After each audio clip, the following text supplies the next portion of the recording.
Good afternoon students. आज हम next topic ले रहे हैं, that is force on a moving charge in magnetic field. कल हमने डिस्कस किया था motion of particle in various fields. Magnetic field में भी हमने मोशन डिस्कस करना है, बट उससे पहले आपको फोर्स के बारे में समझना पड़ेगा। So today topic is force on a moving charge in magnetic field।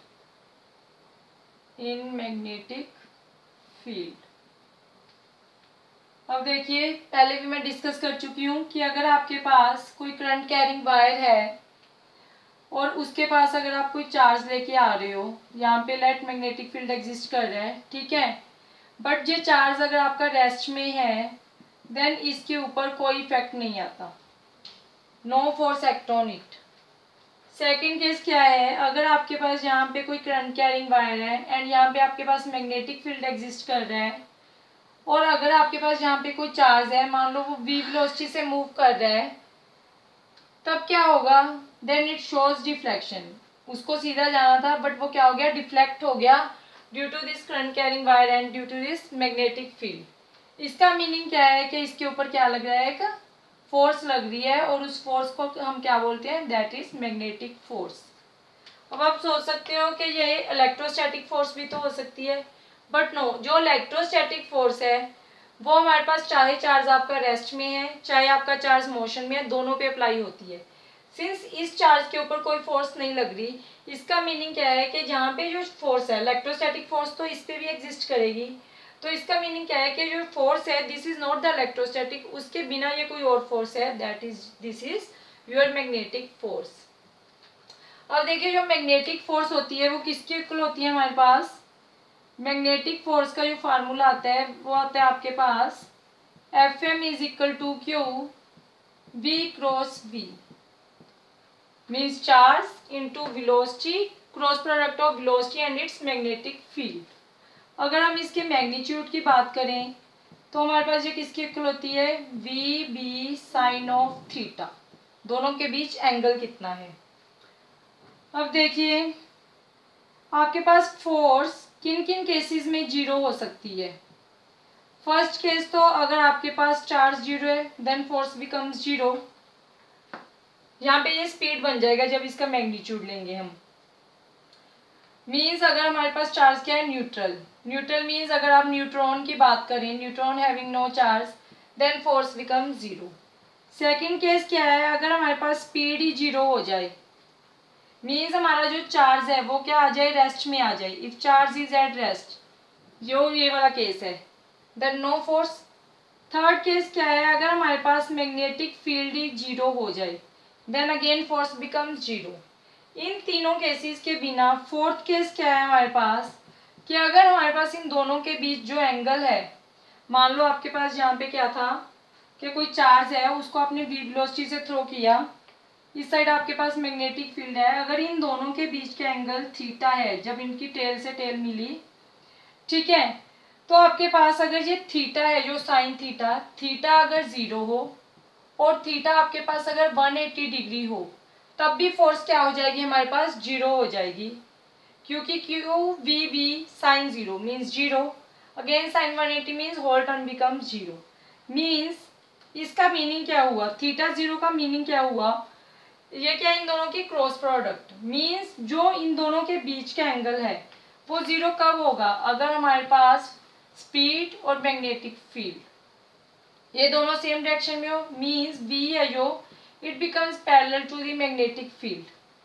This is the first case. And theta 180 कब होगा, अगर आपके पास दिस इज योर मैग्नेटिक फील्ड और चार्ज आपका उसके एंटी पैरेलल मूव कर रहा है, means this is anti parallel to the direction, sorry, अगर डायरेक्शन है जो मैग्नेटिक फील्ड और चार्ज की वो अपोजिट हो जाए, then it becomes theta becomes 180 degree. ठीक है, तो इन दोनों केसेस में भी हमारे पास फोर्स क्या हो जाएगी, जीरो। अब इससे हमारे पास एक और रिजल्ट आता है जो कि हमने 11th क्लास में पढ़ रखा है, कि हमारे पास अगर F M is equal to cross product है दो चीज़ों की, ए क्रॉस बी, तो हम क्या बोलते होते हैं कि वो परपेंडिकुलर होगा उन दोनों के।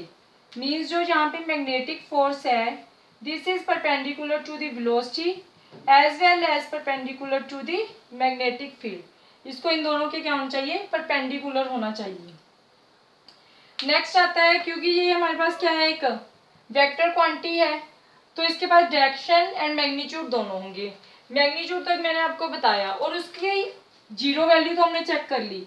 मैक्सिमम फोर्स कहाँ पे होगी आपके पास, where should be maximum force. अगर हमारे पास ये क्या बन जाए, F M is equal to Q we B sine of theta and theta becomes 90 degree, तो हमारे पास मैक्सिमम फोर्स आ जाती है, that is Q we B. ठीक है, अब हम इसकी डायरेक्शन की बात करते हैं। तो हम डायरेक्शन कैसे फाइंड आउट करते हैं, डायरेक्शन फाइंड आउट करने के लिए हमारे पास रूल है। फर्स्ट रूल तो हम डिस्कस कर ही चुके हैं बायट-सैलबर्ट लॉ में, that is your screw rule, और हमने 11th में पढ़ रखा है ये। तो फर्स्ट क्या है हमारे पास, स्क्रू रूल। स्क्रू रूल के अकॉर्डिंग क्या है, हमारे पास अगर this is B, this is B, इन दोनों के बीच का एंगल थीटा, तो हम यहाँ से बी से बी तक मूव करेंगे, मीन्स हमें एंटी क्लॉकवाइज डायरेक्शन में जाना है। जब आप इससे एंटी क्लॉकवाइज डायरेक्शन में जा रहे हो, दिस इज द डायरेक्शन, तो हमारे पास क्या आ रहा है, ये मार्कर आउटवर्ड्स आ रहा है, मीन्स हमारे पास जो मैग्नेटिक फोर्स की डायरेक्शन है, मैग्नेटिक फोर्स की डायरेक्शन क्या हो गई, आउटवर्ड्स। और अगर हम इसी केस को ऐसे ले लें कि आपके पास इस डायरेक्शन में मैग्नेटिक फील्ड है, यहाँ पे वेलोसिटी है, सॉरी स्पीड है, तो हमारे पास एंगल थीटा ऐसे आएगा, वो v क्रॉस v। तब हमें क्या जाना है, क्लॉकवाइज डायरेक्शन में, मीन्स क्लॉकवाइज। तब हमारा मार्कर कहाँ जा रहा है, इनवर्ड्स, तो हमारे पास फोर्स की डायरेक्शन क्या हो गई इस केस में, इनवर्ड्स। बट हम इस रूल को यूज नहीं करते, this is your conceptual. Second is your Fleming left hand rule, जो कि बुक्स मेनली डिस्कस करती हैं, that is your Fleming left hand rule.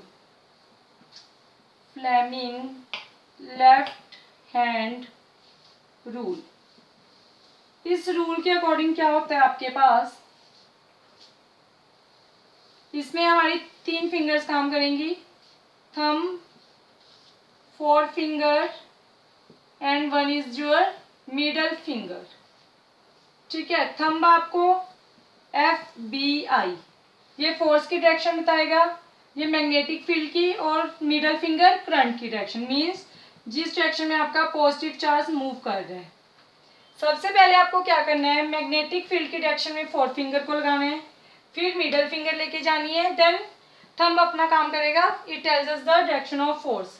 Late आपके पास क्या हो रहा है, this is your magnetic field inward, और आपके पास जो चार्ज है वो इस डायरेक्शन में मूव कर रहा है, आपको फोर्स की डायरेक्शन बतानी है।